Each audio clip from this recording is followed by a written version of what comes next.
known for how to do. This is our Olympic Village, which we designed and built for the 2010 Winter Games, which happens to, in the opinion of the U.S. Green Building Council, happens to be the greenest city in North America, based at least on LEED ND points, the highest ever given, and the largest and most successful district energy system in North America at a community scale. But Vancouver is known for doing urban design and housing density in particular at every scale, from the highest scales to the lowest scales, ground-oriented homes and housing choices of all types. So if you're thinking Vancouver is different, it isn't necessarily as different as you think, certainly not outside of the downtown. Vancouver's also been struggling with how to achieve additional forms of density. We didn't have a provincial government mandating that you take additional forms of density in your low density neighborhoods. We did it because it's just a good idea in terms of actually providing more flexibility and ability to age in place in our lower density neighborhoods. So I use terms like gentle density, hidden density, and invisible density to talk about how neighborhoods could have more housing choice, actually stabilize their neighborhood in the context of things like keeping their schools open, having walkable shopping, etc. But do it and allow people to downsize from their detached house within their neighborhood and have a place for their kids and grandkids to live, all of which stabilizes your neighborhood instead of this usual narrative that says that neighborhoods are under threat from change, even low density, low rise change. I called it gentle density. My friend Daniel Perolik calls it missing middle housing. It's the same concept. It's the idea of adding more opportunity for housing choice in a way that actually stabilizes neighborhoods rather than destabilizes those. And by the way, if you think might not understand that Vancouver is different, I also spent 6 years planning for the city of Calgary, and it's also very different. If you think your city is conservative, I've heard that some people say that Guelph is a pretty conservative place. Trust me, you're not as conservative as the city of Calgary is. And Calgary has been doing some of the most innovative and progressive things because there's a strong and compelling business case to do that. And that's one of the things I'm going to talk to you about today, because I think Guelph could learn a lot from Calgary in the idea of making the business case for better cities, better urbanism, investing in civic architecture, investing in better urban design and architectural design, all because it actually makes your city more economically successful. And that's one of the conversations I've had with your economic development staff this week. And by the way, it also did the best bike lane pilot, probably in my opinion, ever done in North America in its downtown, where it created a complete bike lane pilot network of the entire downtown almost overnight. And it was so successful, the vote to make it permanent was unanimous in Calgary. And trust me, that's not typical in Calgary with Calgary's council. I also point out that I know that this conversation I'm having with you isn't the same as the conversation I might have with the city of Kingston. Kingston is a city I've been advising for over 4 years now. And I do a great deal of work still, even though I live in Vancouver. I do a great deal of work in Ontario. And Kingston's probably my favorite client because we've been working on some really, really innovative things in a city that is innovative and bold and is definitely punching above its weight in terms of thinking outside the box. But Kingston, in my opinion, has a lot in common. Kingston is a peer, a colleague of Guelph, if you will, in the community of Ontario, small to mid-sized cities.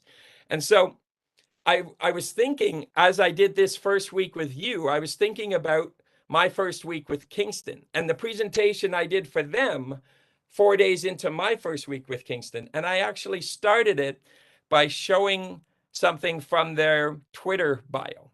They actually noted in their Twitter bio that they had passed a council resolution determining that they wanted to become Canada's most sustainable city. I noted for them the fact that they didn't give themselves a deadline, which I thought was pretty cheeky. It's easy to set a goal if you don't give yourself a deadline.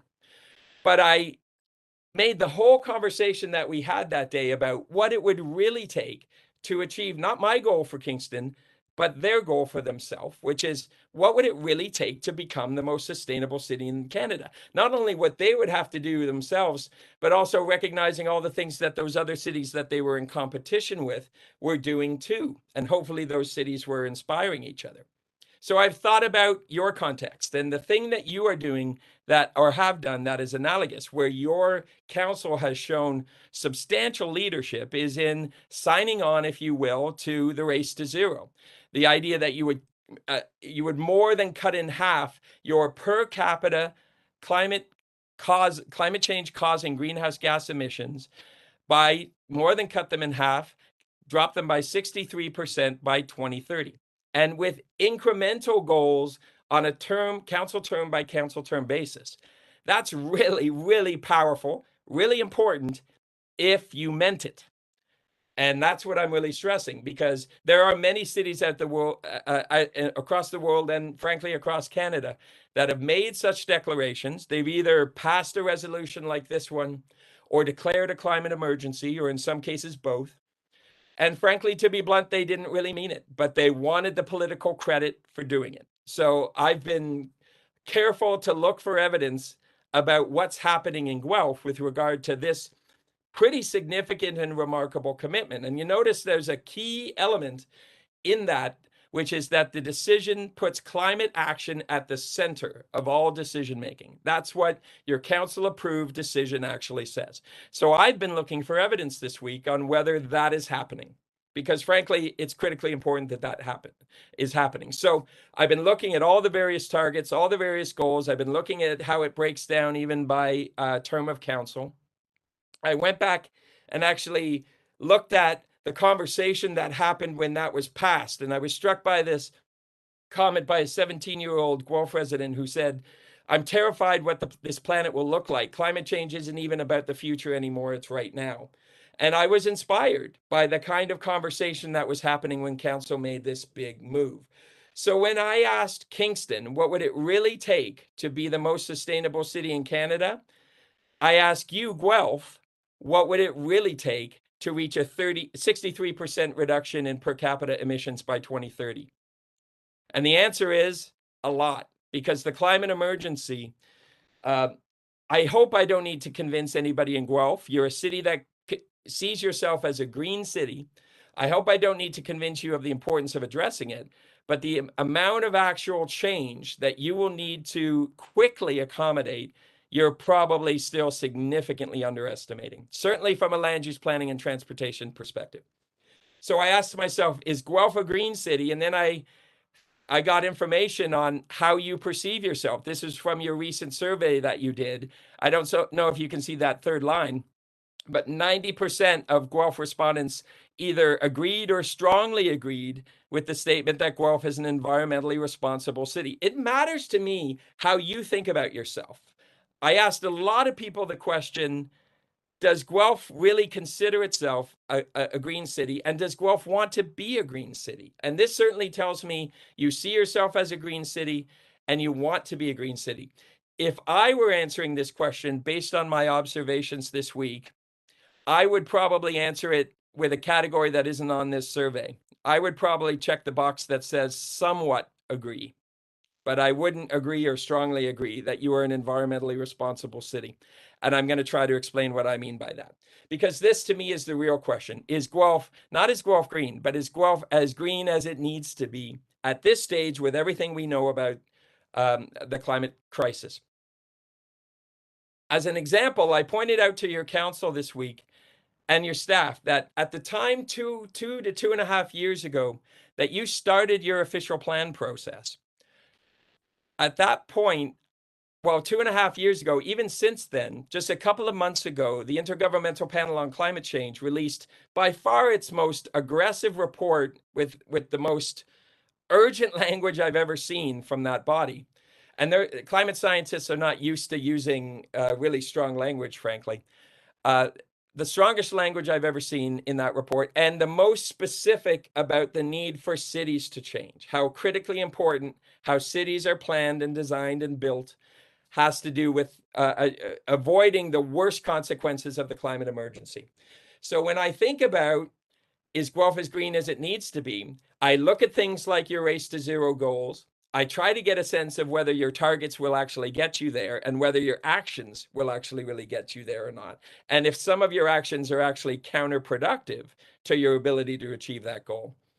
And at the risk of being overly simplistic, one of the ways I've looked at this quickly this week is I've tried to get a handle on how does Guelph handle your density, your trees, and your cars. Because if I could only focus on a few subject matters, frankly, how you answer these three issues, how you address these three issues tells me a lot about whether or not you're actually green. And I'm going to get the trees part out of the way because I think the trees part you're doing pretty well at least by comparison to other cities, if that's your definition of success. Because frankly, I think most cities are not doing a great job with their urban tree canopy. But I probably don't need to tell you that this is a place of particular strength for you. And that's important because whether you are a so-called tree person or not, pragmatically speaking, there are very few things that are more of a no-brainer for cities because of all the things, all the public benefits and all the cost savings that a good tree canopy actually produce. There's very few things that are more of a no-brainer than trees, and yet we tend to treat them as this kind of thing that certain advocacy groups fight for, but it's not a really pragmatic thing. It's incredibly pragmatic from the perspective of cost savings and a lot of your public goals to address trees. And I say this not as a tree person per se, but as a good city planner who understands what actually makes cities work better and be more successful. And if we're going to talk about cars, I want to say this up front, because this is too often the elephant under the table in my conversations, certainly with councillors often, and mayors even, but sometimes even with staff. Not that this was said by your staff, by the way, or your mayor and council. But the bad news is electric cars aren't going to save us, and self-driving cars aren't going to save us if they ever actually arrive. The bad news is the technology isn't going to save us if we don't address the fundamentals of better city making. And I said this in Wired magazine, new technology can be advantageous, but it doesn't replace compact, walkable, complete communities with a good relationship between housing and employment. That is what will address climate emergency. By the way, it will also address the public health emergency, the housing emergency, the equity emergency, etc. So don't think you can sit there and wait for a better car. What you need to be planning are better cities and better communities, and frankly, fewer cars and less driving. But at the same time, because cars will still be with us, we also want better cars too. But that's not the primary solution here. So when I'm thinking about these 5 crises, I want to talk about some of the other ones because I've been talking about climate change. Just quickly, I want to talk about this public health thing.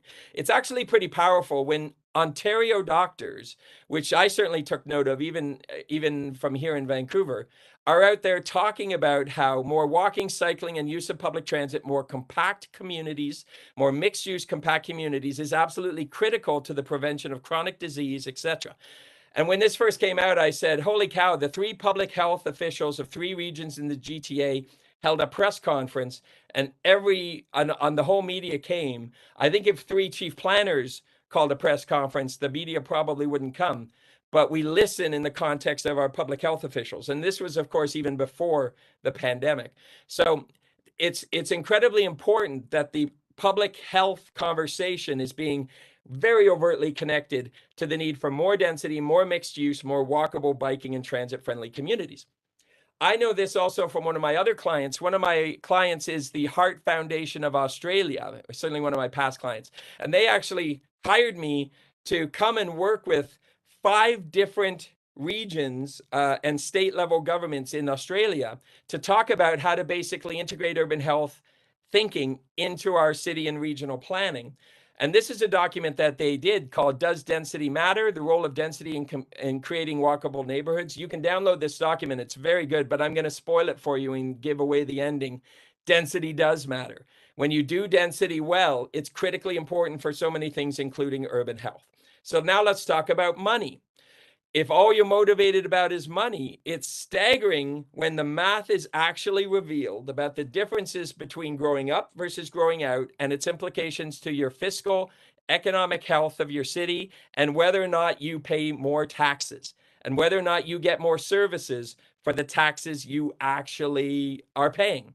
And for example, actually, Canada is one of the leaders in the world at doing this kind of math about the costs of growth, and particularly the costs of sprawl. And as an example, Halifax regional metropolitan area did one of the biggest studies that determined that just toggling the amount of growth between infill versus greenfields, in other words, up versus out, over the life of a city plan made a difference of $3 billion of municipal infrastructure. And for a city the size of Halifax, $3 billion is an awful lot. And that was just a small adjustment in terms of how much growth goes to infill versus to greenfields or to new suburbs, new sprawl.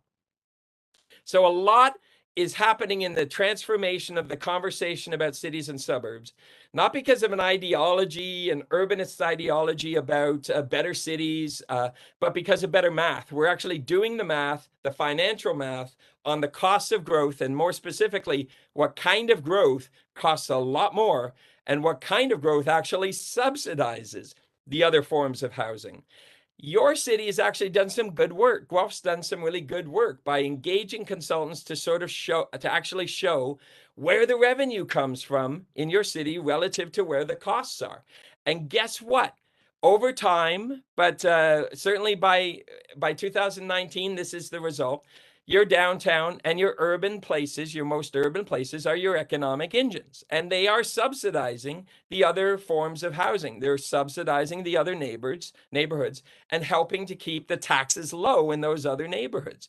Yet, ironically, those other neighborhoods often object to density, even density or investment going into the downtown, even though it's literally that kind of development in places like downtown and urban settings that's allowing the taxes to be kept relatively low for low density areas.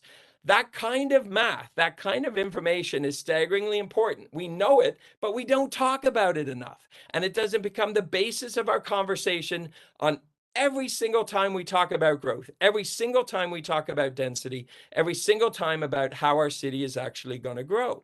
So if you're motivated by keeping your tax low, your service is good, you should care about the fact that the downtown remains and actually grows as your economic engine. And you should care that the urban parts of your suburbs that are going to urbanize, the centers and corridors in your official plan that are going to urbanize, that they urbanize successfully, because that actual density that sometimes many of you actually might want to fight against is actually going to be the key to your financial health as a city and you individually too.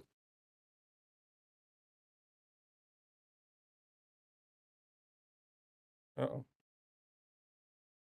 I also looked at what kind of housing you've been building. And I like the fact I see since 2006 all the way to 2021 and projecting forward that you're building a lot more of other types of housing, and that's a good thing. But I noticed when I studied this analysis closely that movement towards other forms of housing is continuing, but it's kind of slowing down. So one of the things I've said to your staff is that I think you need a conversation about how to make sure you're continuing to build other forms of housing and keeping going in terms of moving towards diversity and more equity, this kind of missing middle housing that we're talking about. And I looked at your goals and your actual achievements around where your growth is going, because you've targeted about a little less than half of your growth to be infill and a little more than half your growth to be greenfields. And I've looked at how it plays out over the course of year by year. And trust me, I'm not going to go through this chart. I know some of you are thinking, oh my God, a bar chart, it's going to make my eyes bleed. I hate these things too. But what they actually tell us is whether we're succeeding or not in keeping up with our goals around infill housing particularly. And again, what this showed me is you've been slowing down recently in terms of achieving more of the infill housing in the infill locations. And that's something you should pay attention to. When we're having this conversation about the types of housing in different parts of Guelph, I want to be really clear. We're not even talking about mid-rise housing in most places, let alone tall buildings. We're talking about what I call gentle, hidden, and invisible density, the kind of housing that's still ground-oriented, it's human-scaled, it's scaled similar to, frankly, to that of a detached house. You're doing a lot and you're proposing a lot in this kind of a housing in the context of your new zoning bylaw and your new official plan, in many cases because the province is mandating you to. But I think you should actually be leaning in on this, that this kind of housing is good for many of the reasons that I've talked about in actually stabilizing neighborhoods and allowing them to stay healthy and great places to age in place. And so the conversation about change in the so-called low-density neighborhoods needs to transform. In Vancouver, I brought in the Laneway Housing Initiative, which was 10 years plus before separated ADUs, accessory dwelling units, were mandated by your provincial government. Vancouver has over 5,000 of them already approved, and they're very successful. I called it hidden density because they're tucked in behind and they don't change the nature of the character of your street or your community from the street edge, because you almost don't know it's there. It's hidden density. So there's all sorts of ways you can be embracing these various types of housing forms, different scales of housing. It's not a one-size-fits-all approach, but in every scale, do you have a high expectation around architecture and urban design to make sure that these building types of every scale are strengthening the street, strengthening the neighborhood, etc. And in your downtown, what I will say is, one of the big debates, of course, in downtown, I don't need to tell you, is tall buildings in the downtown. And I'm not going to tell you you fundamentally need more tall buildings in your downtown, because I think there could be other solutions for you. But I will say this. You put a lot of emphasis on a specific measurement like the geodetic of your church, when I can tell you from the perspective of the work I've done, you could achieve more density and even more height in your downtown without in any way undermining the primacy of your church as an architectural statement in your downtown. You could do more in your downtown than you're doing, but I'm not necessarily going to recommend to you that you need to do that. What I will say is that I think you could be doing more around your downtown. You tend to be having the conversation about what I call body heat, more housing, more job space, the things that bring people to the downtown. You tend to have that conversation in the context of what you would call the downtown proper, the area specifically accommodated by your downtown secondary plan.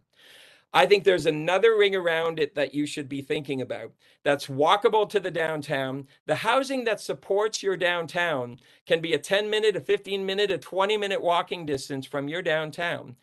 And that creates additional body heat that's going to help keep your downtown strong and strengthen your downtown. And that was important before the pandemic, but downtowns are under major threat coming out of the pandemic. So it should really matter to you that your downtown remains strong and get even stronger, not least of which is because of the economic information I provided to you earlier. But let's talk about tall buildings. I often talk about what I call the Montparnasse effect. This is the Montparnasse Tower in Paris. And it was so hated that it literally it was the first tall tower done in historic Paris ever. And it was so hated because it was so awful that literally Paris said no more tall buildings. And that remained in place until they planned a specific place for tall buildings, which is La Défense, if you know that area of Paris. But I like to talk about this as an example of why we need to do our tall buildings much better, or else obviously people are going to hate them. And frankly, if we're going to do tall buildings, and once we decide where we're going to do tall buildings, we have to do them much better than, frankly, many cities do. So I often talk about what I call the dogma of height, that we get far too dogmatic about tall buildings being inherently bad and shorter buildings being inherently good. I can tell you that there are badly designed shorter buildings and extremely well-designed taller buildings. What matters to me is the quality of the design, the locational decisions about where and where not tall buildings should be, and then how well they are designed. And frankly, we should have a much higher standard in terms of how well we design our tall buildings. And of course, I was chief planner of Vancouver. Vancouver regulates tall buildings more than any other city on the planet. I can guarantee you that. Particularly how the buildings land. They land in the context of a human scale, either a 2 or 3 story townhouse up to a 5 or 6 story mid-rise. Then the towers are separated by rules. They're stepped back. My predecessor, Larry Beasley, always said they float out of the perception of the walkers. So the walker's experience is a human scaled experience created by the podium. And then the towers create the body heat, additional population, where you can ride down the elevator, which is a form of public transit, and interact with your street, walk to school, walk to the grocery store. That is vertical urbanism. And so much attention has to go to creating that positive experience for the pedestrian at grade, where when you're walking to it, you wouldn't even necessarily know that these pictures that I have in these photos are at the base of a tower, because this is the experience that you experience at eye level at 5 kilometers an hour, which is how the pedestrian lives. And whether it's retail space or residential space, you're just constantly paying attention to the quality of that experience. New York City has broken up that experience significantly in terms of all the elements of it. I say that's way too complicated. What we did in Vancouver was basically say, rule 1, no blank walls. Always have something visually interesting, permeable, interactive with the street. And the rest of the details you will work out. But just remember that rule, no blank walls. And try to make your streets what I call sticky streets, that where uses are actually spilling out on them and engaging the street. This is the kind of street, not where engineers want the pedestrians to move as quickly as possible for the purposes of pedestrian traffic counts. This is a street that actually defines success by slowing people down and encouraging them to stay. That's what I mean by sticky, by the way. I don't mean there's gum on the street. But there are folks out there that say that any tall building is vertical sprawl. That's just fundamentally wrong. And I'll tell you the difference between vertical sprawl and vertical urbanism. Vertical sprawl is tall buildings in the wrong place, oriented way back from the street, in a car-dependent context with a car-dependent design. So you ride down the elevator, go down to your parking garage and vomit out onto the expressway. Whereas vertical urbanism is you ride down that elevator and interact with your street and neighborhood and block and community. Height isn't inherently green. Let's be clear on this. Height can actually have problems in and of itself, especially when it's very tall. From the perspective of greenhouse gas emissions. But height can and should enable more density, and more density is inherently green. And so this is a conversation about using height as a way to achieve more density, not instead of other ways of doing density. I talk a lot about the magic of how to do density well, because I'm not a fan of bad density. I'm not a fan of lazy density. I think the more our density increases, the more our expectations and responsibilities are to design and do that density successfully. And I break it all down in terms of what I mean by that. But what I'll say kind of very generally is I'll quote one of my heroes, Jonathan Barnett. It's not how dense you make it, but how you make it dense. What I actually say is it's both. It does matter how dense you make it, but it really matters how you make it dense. And then I'll riff on that and say, when it comes to the height part of that conversation, which is often the more controversial part of that conversation, how tall a building is, it's not just how tall you make it, but how you make it tall. And so I provide cities with breakdowns of all the ways that you address the design of tall buildings. And by the way, you'll see, and I don't know, it's bullet number 5 or 6 or 7, that's where I mention the height. Here's the problem. Too many cities are having a one-dimensional conversation about tall buildings. And it starts and ends with, how many floors does the building have? Well, that's too many floors, so it's a bad building. I have peer-reviewed and investigated designs of buildings, in many cases tall buildings, and have said, I can tell you 10 things wrong with the building before I even mention how tall it is. We are focusing entirely too much just on height. We're not concentrating on how to design tall buildings well. For example, it might surprise you. You can look at the image down at the bottom in this montage, that when you're on this sidewalk, looking at not just a double, but a triple row of trees. This is one of my kids' favorite streets that we walk along regularly, that you're actually at the base of base of multiple towers and a podium mid-rise. You can do tall buildings well, that in a way that actually creates human scale. You just have to design for it. But here's the problem. As we're urbanizing parts of the suburbs, which is something you absolutely have to do, we're doing a bad job of it because we're not addressing what I call the 3 fundamental challenges: the challenge of scale, mix, and place. The scale is still scaled to the car instead of scale to people. So this is, you may know this is an older image. I haven't updated it in a while of so-called downtown Mississauga. Scale to the car, not a good place to walk if you're a pedestrian. Technically, the sidewalks are there, but the distance between everything is so far as a pedestrian because it's scaled to the car. The mix is only on paper. Technically, you've got housing over there. Yes, it's there. You've got office over here. You've got shopping over there, but it's all separated. It's not mixed and integrated. And there's no place there. There's no there. There's nothing to make it special, although some of the architecture is quite distinctive.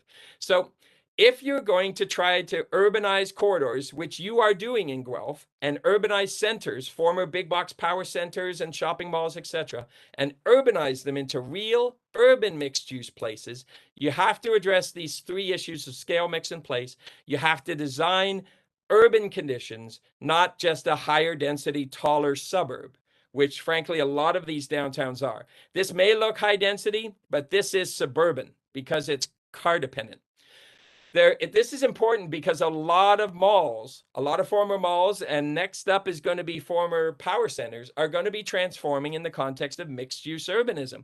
It's a massive trend in North America. What I see in cities that I'm advising in Ontario is if you haven't seen it this year, there's a good chance you're going to see it next year. That's how fast it's starting to happen. And so a lot of cities are coming to Vancouver to study how we've been doing transit-oriented development. Most of these projects, these communities we're building, are former shopping malls that are now on public transit, some form of public transit. And having a conversation about how to do taller buildings in these contexts and not saying we want to limit the height is very, very important, because in many cases, these projects simply aren't viable without the greater density that the height provides. So what I've said is, I think Guelph has to get over its fear of heights, particularly outside the downtown area, because as you urbanize your cores and former centers, you're going to be transforming them into real urban places. And height is going to be one of the tools in your toolkit. And you are artificially limiting your potential for success by still being just fundamentally concerned and afraid of taller buildings. And yes, you've got all the rest of the suburban sprawl. I know this isn't Guelph, and your suburbs are much better than this. But this is still the truth. The success or failure of our cities will ultimately depend on how well we do our suburbs. And not all suburbia is sprawl, but far too much of it is. And we're still approving sprawl. And if you want a really simple definition of sprawl, it's car dependency. There's no reason why we have to be building our suburbs to be car dependent, but we are. We're still doing it, and we're doing it at a rapid pace. And any city that's still rapidly approving sprawl cannot call itself green, because this is, it's a cartoon, but it's a cartoon that plays on reality. I'm gonna start speeding up a bit because I want to get to some of my key recommendations. Let's talk about transportation. The land use transportation conversation is absolutely critical. This is something I've been talking about all week with your staff.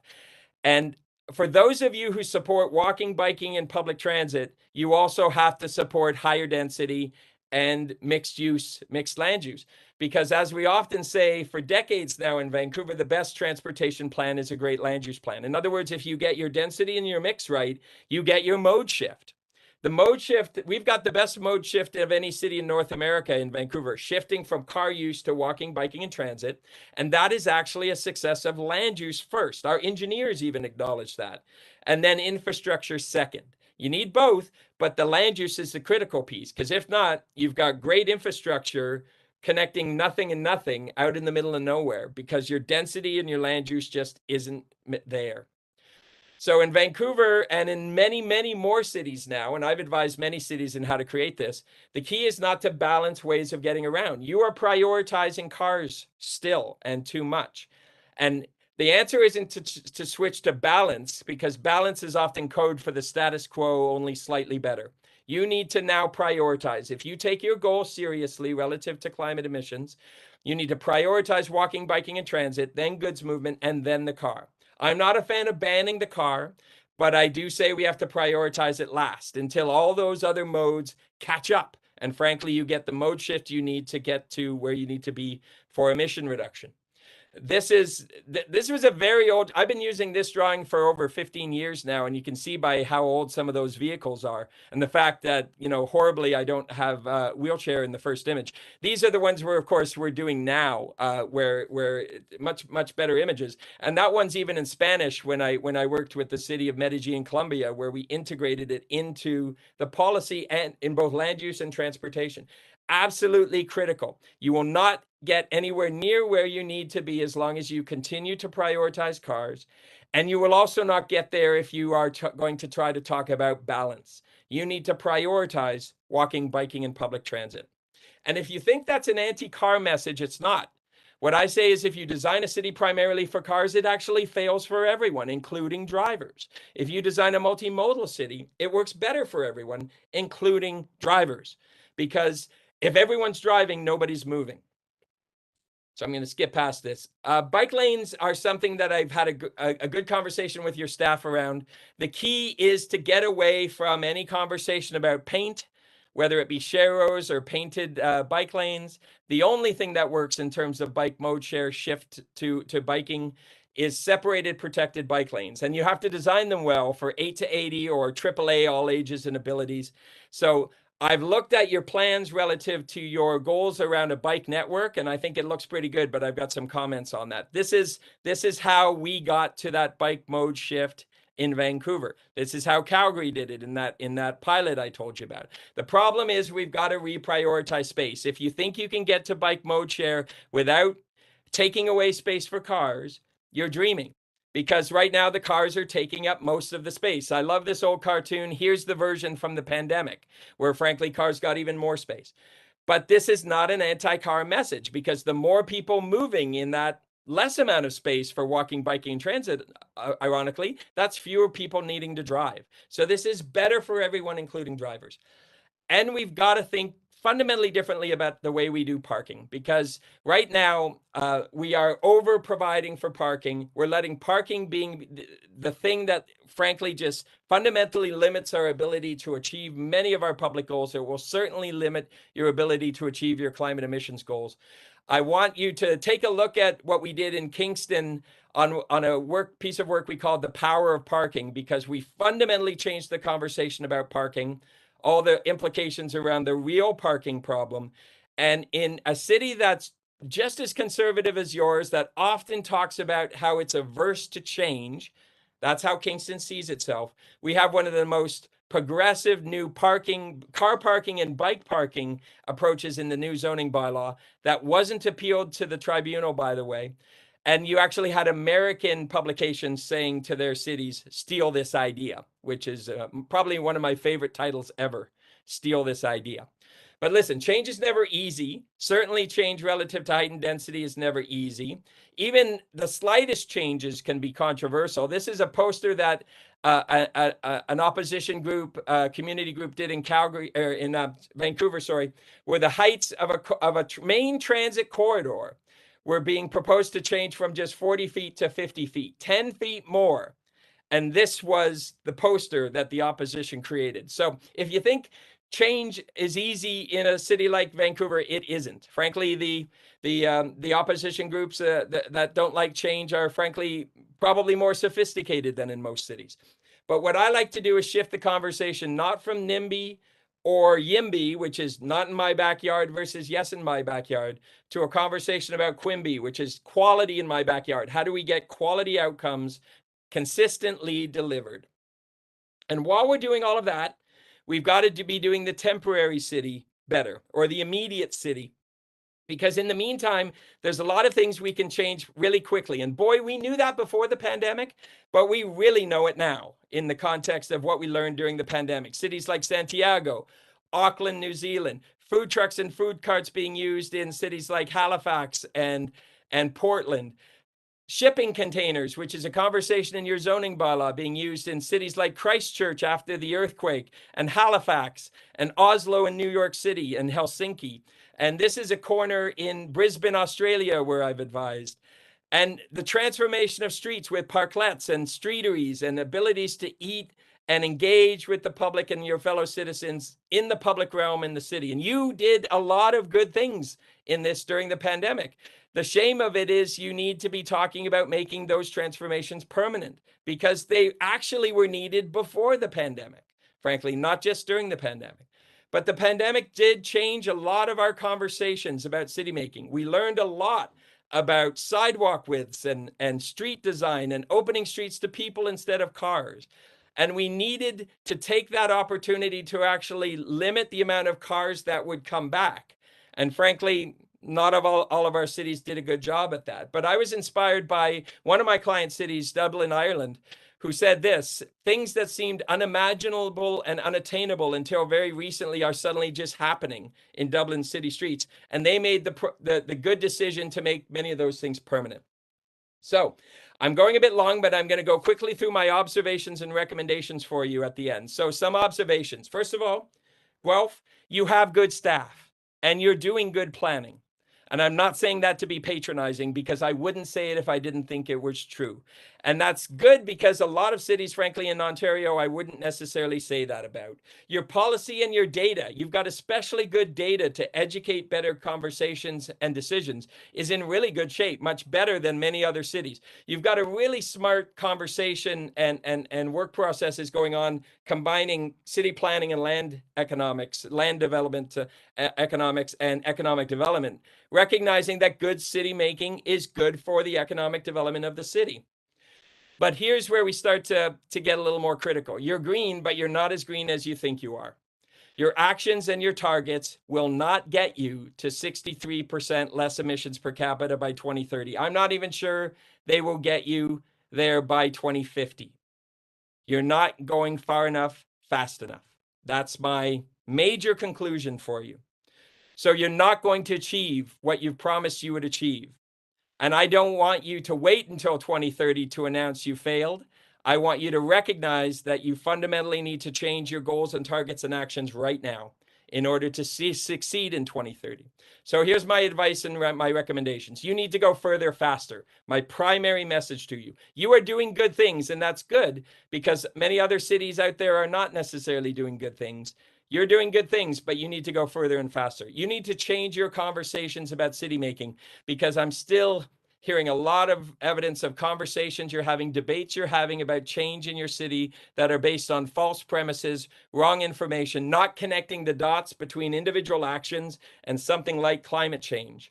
You need to use your data and evidence and math better. You've been collecting better data than most other cities out there, but you're not using it effectively to educate the public and educate the conversations about why we do need to change, why we need more infill compared to greenfields, why we need to think about more density and, yes, even more height. You need to rethink what you can afford. Too many times this week I've heard, we'd like to do more, but we can't afford it. That's because you're thinking about things like planting trees and building bike lanes like a cost instead of an investment.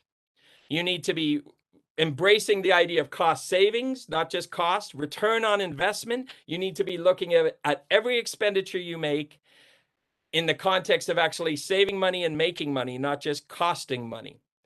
And when you do that, you will actually have the inevitable conclusion that you should be planting trees and building bike lanes faster.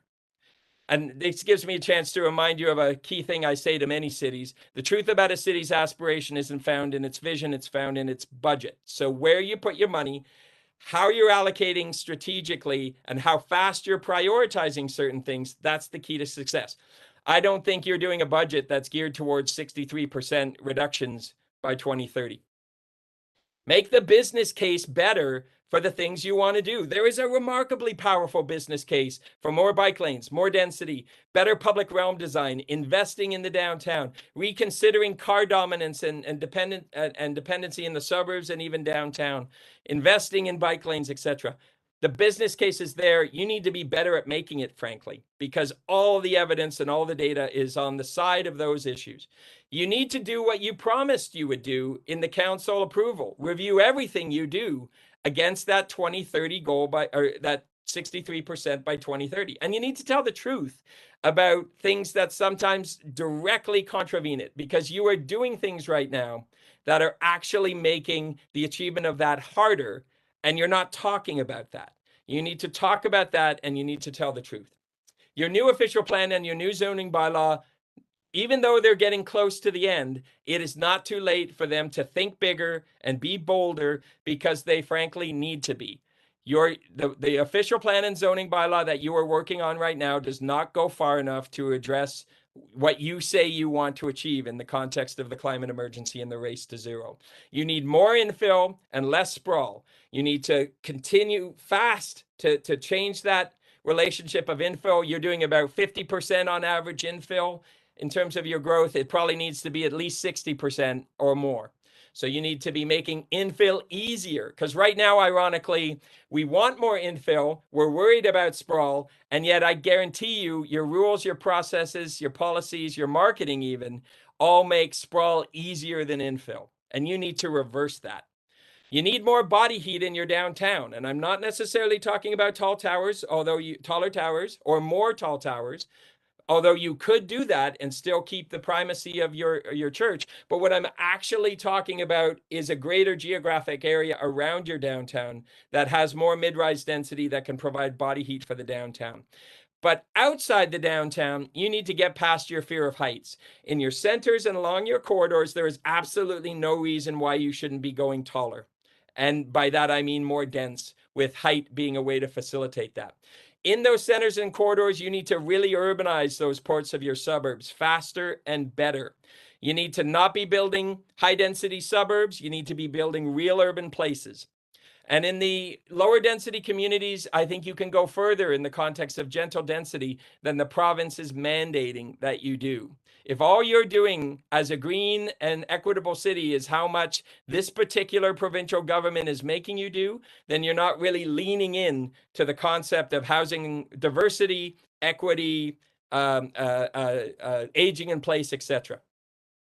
You should consider legalizing and even mandating the corner store and other things to walk to when you're doing your zoning bylaw, because frankly, the zoning in most cities has made those things illegal. You need to make them legal as part of what's called a 15-minute community, a more walkable community that you actually have things to walk to.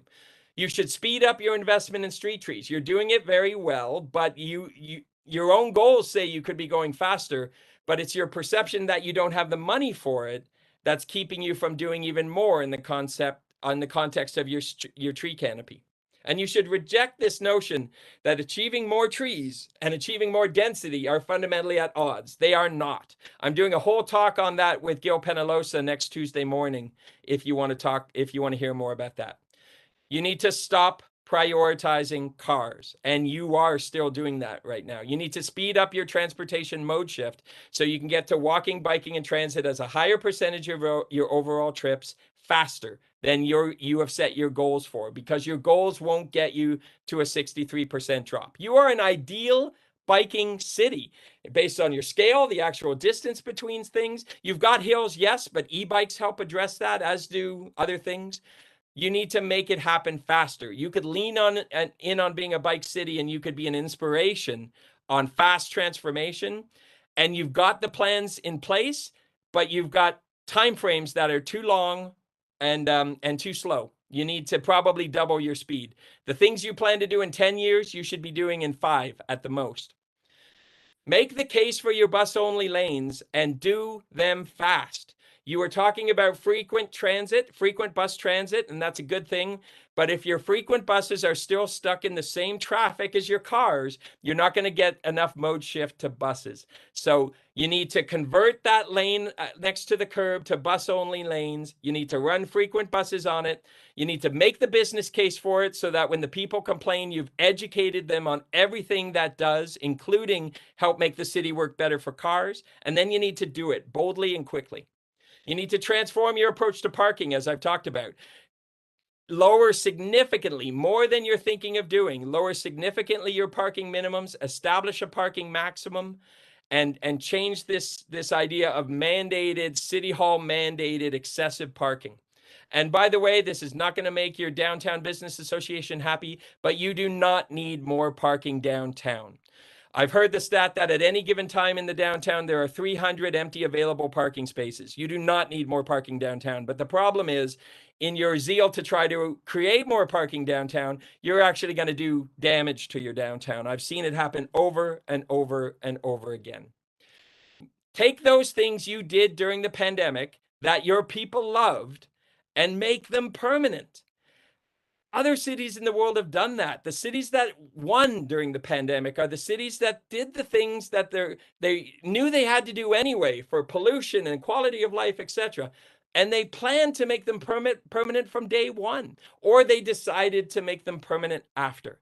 I think it would be a real shame if you took all those, more than a real shame, it would be wrong to take the successful things you did during the pandemic and not make them permanent. Listen, I know change is never easy. It's never easy. And everything I've said today is hard because I know, because I've sat in the chair of your chief planner and I've sat in the positions of your staff, and I've worked with your politicians of every possible stripe around the world. I know this isn't easy. I know this is hard, but you have to figure out ways to succeed better. And hopefully what I've tried to do today is give you some help in terms of how to think about your shared problems in a way that can help you have a different conversation. But fundamentally, you're going to need different decisions. And I actually talk about what I call the sixth crisis, which is a leadership crisis, because too many cities know what they have to do, but are just worried about it not being popular. They're not able to make the case to the community.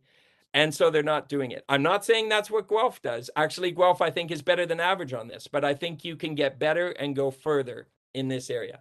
And I think you can fundamentally make Guelph inspiring, not just to mid-sized cities like Kingston has been doing, but to cities of any size. I want Guelph to be known as one of those cities that punches above its weight in terms of incredible innovation around sustainability and city making. I honestly believe Guelph has that potential. Krista, I'm done. I know I went a bit long, but thank you very much, everyone, for your attention. Well, thank you so much, Brent. We covered a lot of information in a very short period of time, but it is, to your last slide, very inspiring for staff and hopefully for the community, and certainly from the comments that we've got in, there's been a lot of positive feedback. So I'm going to start with a few questions, but I'm actually going to start with one first. So you definitely gave an honest review of where things are at, and we knew that was the terms going into this. But you shared we need to get better faster. You know, as Guelph's planners and transportation engineers, energy managers, parks planners, we've been talking a lot about being bold. We have new mode share targets as of this year. We're coming forward with our draft zoning bylaw to get rid of exclusionary zoning and change parking minimums and adding maximums. We've just released our Race to Zero interim targets for 2026. So we won't get to 2030 before we have a check-in. So that is good news. That's true. And you know, Guelph is changing, and to use your words, we need to go faster. So how important is it that we really lean into this? And as you know, how that we communicate this better? Well, it's events like this are important because the biggest problem with going faster is the community understanding why. And change is hard and scary, and fast change particularly so. So, you know, city halls have this remarkable problem and challenge of knowing they need to go faster, but struggling with the idea of how to do that successfully in the context of the public not necessarily, and even sometimes city councilors and staff not necessarily fully understanding how all these dots connect. You know, the idea that fundamentally changing the way you do parking is absolutely critical to whether you achieve 63% per capita emissions. But the dots aren't always so obvious to connect. So one of my observations over my career has been, it's the easy part is to know the right things to do. The hard part is to be much better at communication, much better at making the case for why we have to do this, why the status quo isn't working, even though on its face it seems to be working fine, and that, you know, a lot of people like Guelph exactly the way it is and would hope that it actually won't change. But it's not even working well for everyone right now. It's working for some, but not everyone. And it's certainly not going to be working well in the future as the consequences of these things, frankly, pick up speed and get worse and worse and worse. So That's all an incredibly hard conversation to have. And so much of my work certainly is about helping cities change that conversation. Because boy, if all we do is go out and in the context of development applications and new plans and say, we're wanting to do a new plan, what do you think? And I'm not saying that's what Guelph does, but frankly, some cities do that. And then they got bowled over with commentary that says basically, no, thank you. We like our community exactly the way that it is. Staff know that doesn't work relative to the climate emergency and such, so they recommend something else. And then the community says, what? You didn't listen. That's not what we told you. So the ability to have this profound and blunt conversation and really candid conversation is so incredibly important. And it takes a lot of bravery. Right. Thank you. So one of the questions was sent in that at the planning event that we mentioned that happened in 2020, it was an in-person event, and a lot of people attended in person, and they applauded the idea of car-free portions of the town. And then most people left the venue in their cars, in their own private automobile, despite the fact that they were within a 5-minute walk of different transportation options. How do we get more people out of their cars? Well, first of all, if you were serious with the specifics of your language, one of the problems is we tend to have conversations about things like car free, which frankly sounds really scary to a lot of people. Car free, don't they know I need my car? Are you going to try to force me out of my car? So I think we've got to be really careful and specific. And I'm not picking on your choice of words. That language probably was used a bit back then by some folks. But what I say is we don't need car free. We don't need to ban the car. And it actually works better for everyone if there are alternatives to the car. Because I can't tell you how many times I've sat in a room of citizens and somebody says, but don't you understand I need my car for this, that, or the other thing? And there are some planners out there that would try to argue with that person and say, no, you don't really need the car. Look, I can show you how you can do that on your bike. I don't do that. What I say is, you may need your car or just want your car, but it's in your best interest that the neighbor beside you rides their bike and the neighbor behind you takes transit and the neighbor to the other side of you walks. Because if they're all in their cars in front of you, you're not moving as well. And it actually makes it easier for the people who do need to drive or just want to drive when walking, biking, and public transit is inviting to a lot of other people. To me, that's the real conversation. This narrative of the war on the car is just complete and utter, to use a technical planning term, bullshit. And it's been manufactured to kind of polarize the conversation. And it's very successful at that. But the truth, I always know if anyone uses the term war in the car, they're either doing it on purpose to make people mad, or they just don't fundamentally understand how cities actually work. And how cities actually work are bound by the rules of things like geometry, where if everyone's trying to drive a car, nobody moves. So I think we need to change the conversation about some of these things. Whether that means that person is going to realize, gee, short trips, I don't need my car. Short trips are the easiest thing for us to transform to a walk or a bike trip. And transit usually is a way to go further distances. But it starts with the city making those options inviting and even enjoyable. That's part of it. It won't happen until that happens. But it's also going to be recognized. I think once we've gone far enough in that conversation, what I've seen is people start to just come to that conclusion themselves. Why am I driving? It's actually a nice walk, but they won't necessarily do that on a cold, snowy day. So, to me, it always starts with a fundamentally different way to have the conversation. And I think often we city planners don't do a good job of that. I would agree, and ensuring that we have active, accessible, and easy options for choice Mm. is a key to going forward. So one of the questions that came in is um, the active transportation infrastructure. Should we be designating it as essential infrastructure in our official plan?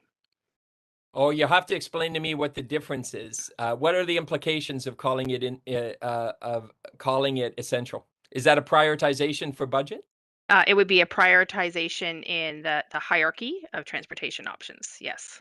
Oh, well, if that's a way to prioritize in the way that I've said to you, you should prioritize, my obvious answer is yes. That's, there's other mechanisms that other cities use to prioritize. Frankly, all you need to do is create a policy in your transportation plan, in your official plan, that says we're not going to balance, we're going to prioritize. Here it is. It's actually the easy part.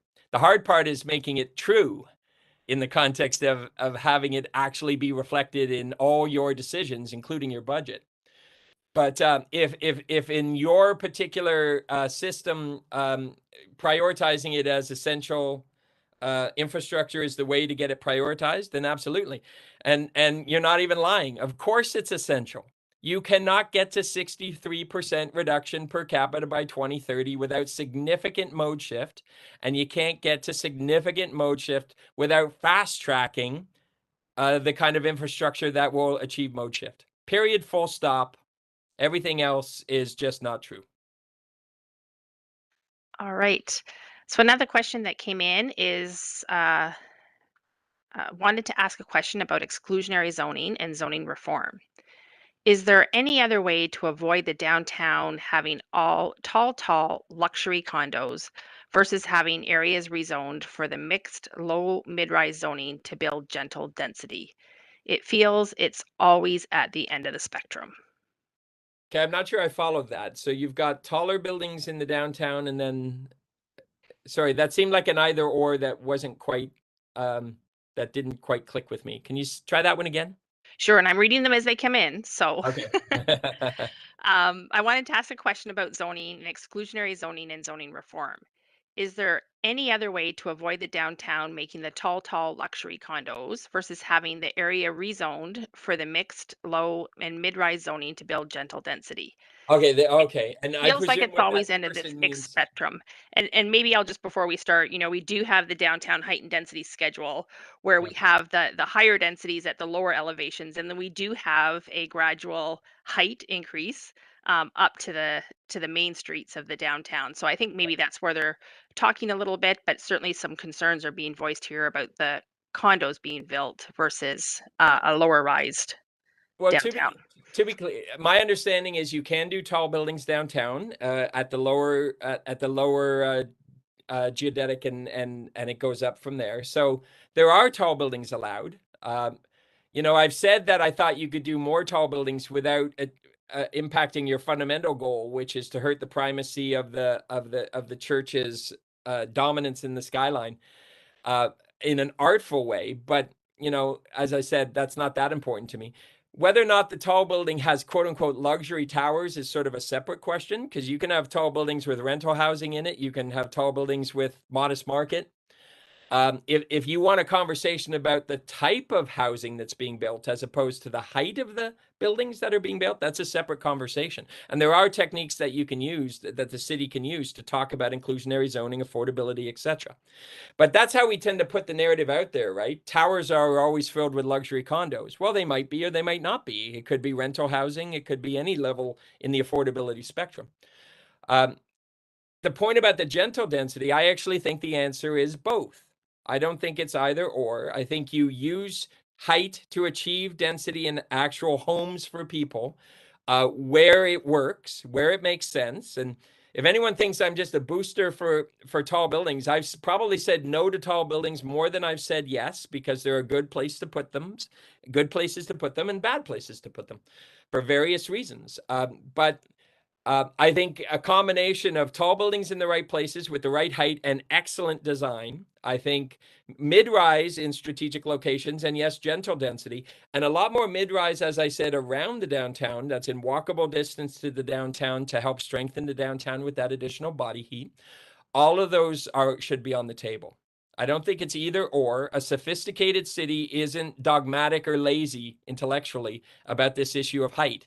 It thinks about where and where not, all of the above, and how to make sure that all scales are designed really well. Right. Thank you. Next question. And can you comment on how we plant trees in the downtown core so that they mature to an old age? So many of our downtown trees are dead. They can do this in Paris. Why are they not living in Guelph? I don't know enough to know the answer to that. Maybe you do, Krista. I don't know, but I don't need to tell most of you that it has to do with how you design the tree pit often. But it also can be things like salt and snow and damage during snow clearance and such. So there's lots of reasons that trees die. I think you have to have a really good design approach to make sure not only that the tree will live, but will grow. Too often we do enough to make sure that the tree doesn't die, but it will never get bigger. And often some of our folks want it that way because they never want to have to, spend budget clipping it. But we should want them to mature, especially in the suburbs. We should want them to ultimately get to a point where they have that kissing canopy over the street. And you saw in one of my photos, even a kissing canopy over the sidewalk too, because that's how neighborhoods get better as they age. It's remarkable. Trees are probably the number one determiner about whether a neighborhood gets physically more attractive over time or physically less attractive over time, especially in the suburbs, boy.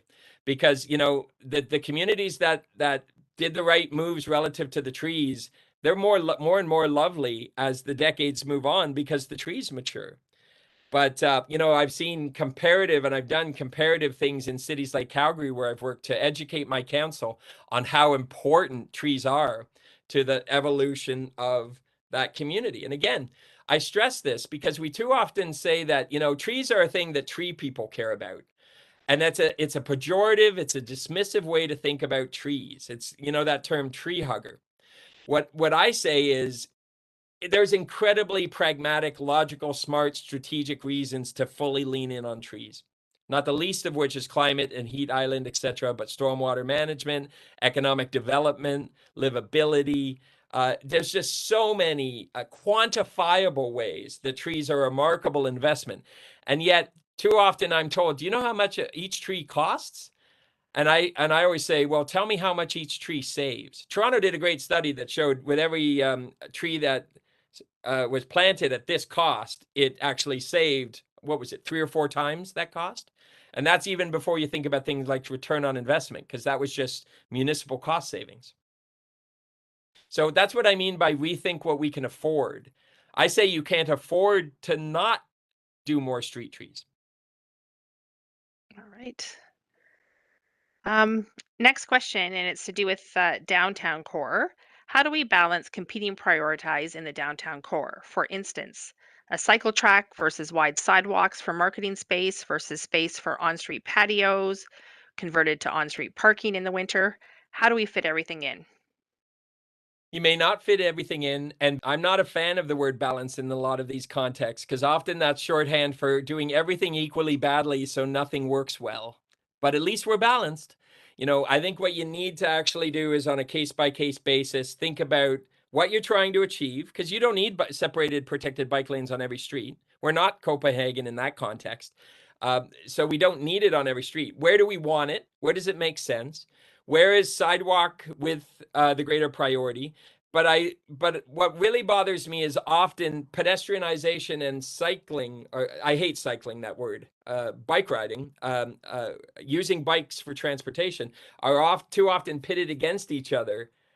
And the car space is sacrosanct. It has to be untouched. So I say, that's where the prioritization of walk, bike, and transit comes in. Frankly, it's the carriageway for the cars that needs to be first rethought, and then you need to think about the other things you want a street to do. Listen, streets are supposed to do so many things, and during the pandemic, I think we always knew that, and yet so much of that space has been surrendered to cars, and I use that term deliberately. And even before the pandemic, we had this incredible hard time figuring out how to do so many things in the scraps left over.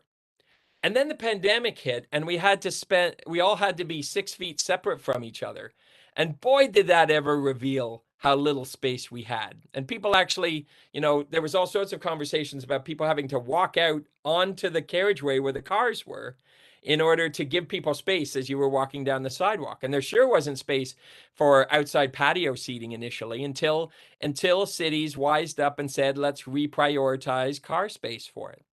So the pandemic has been a real eye-opener in the context of the space we've surrendered by the cars, all the things we need streets to actually do to play their role in our city, and how you just can't do what you need to do if you've got this mentality that says, I like all those other things as long as no space is taken away from my car.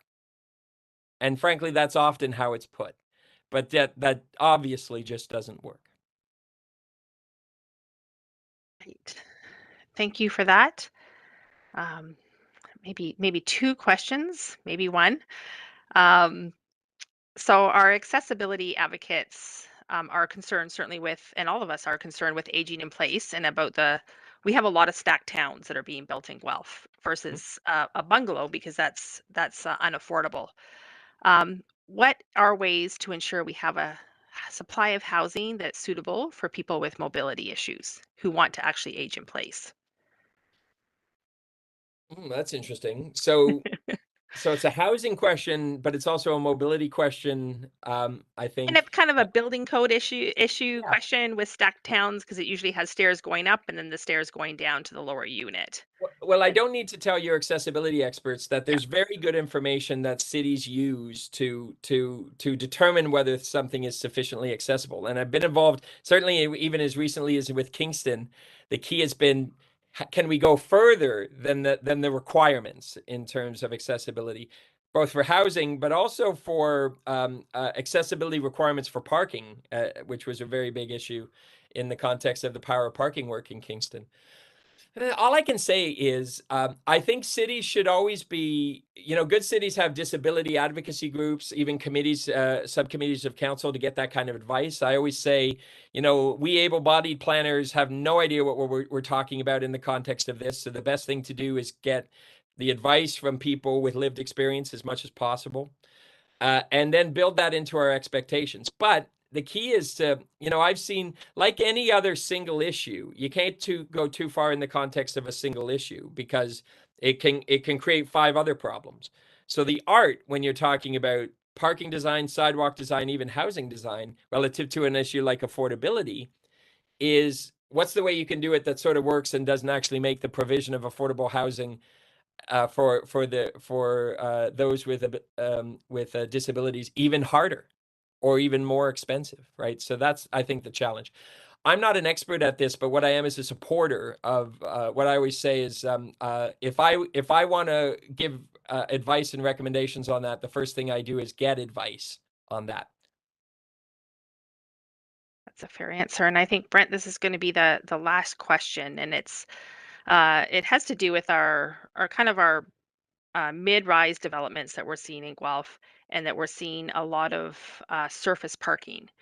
Are there any suggestions that we can do uh, that we can ask developers to help support our heat island reduction and those mid-rise apartment buildings In the parking specifically, heat in the island parking in the specifically? parking specifically? Okay.